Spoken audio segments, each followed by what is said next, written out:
Ask the average person what an oil or gas reservoir looks like, and there's a good chance that they'll tell you it's an underground cavern filled with oil and gas. A reservoir actually looks like this. It consists of one or more layers of sedimentary rocks, which themselves can be made up of thinner beds of sediment that are partially saturated with oil and/or gas. The maximum amount of oil and/or gas a reservoir can hold is determined by its porosity, which is the fraction of open space or pore space in the rock. The quality of a reservoir is also determined by its permeability. This is a measure of the connectivity between the pore spaces and thus reflects the ease or difficulty of extracting oil and/or gas from the reservoir. A desirable reservoir rock, then, is one that has lots of pore space or high porosity and allows for oil and/or gas to easily pass through it and thus has high permeability.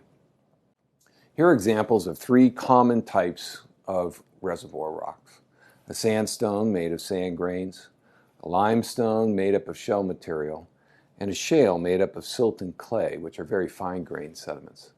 This shale also contains organic matter, which is why it's black. The sandstone and the limestone are conventional reservoir rocks in that they have both good porosity and good permeability. This can be demonstrated simply by pouring water on the two rocks. In both cases, the water is quickly absorbed into the rock. The shale, on the other hand, is an unconventional reservoir rock. That's because the shale has poor permeability. Again, this can be demonstrated with a simple water pour.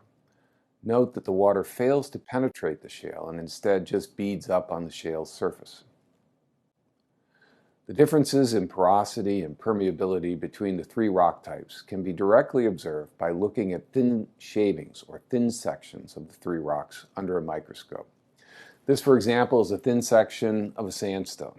The blue areas in the thin section are pore spaces between individual sediment grains.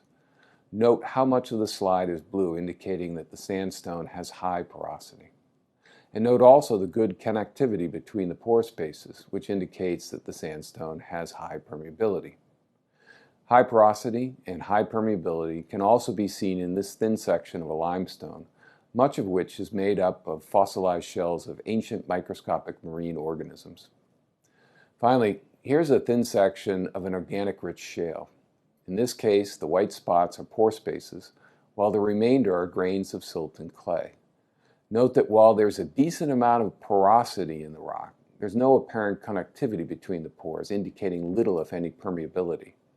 This lack of permeability is due to the flatter shape of the silt and clay grains, which, being packed tightly together like stacked plates, allow for little connectivity between the pore spaces. Which raises an interesting question.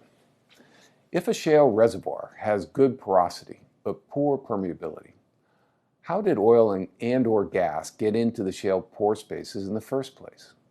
The answer is that the oil and gas were released from organic matter in the shale and moved into the pore spaces.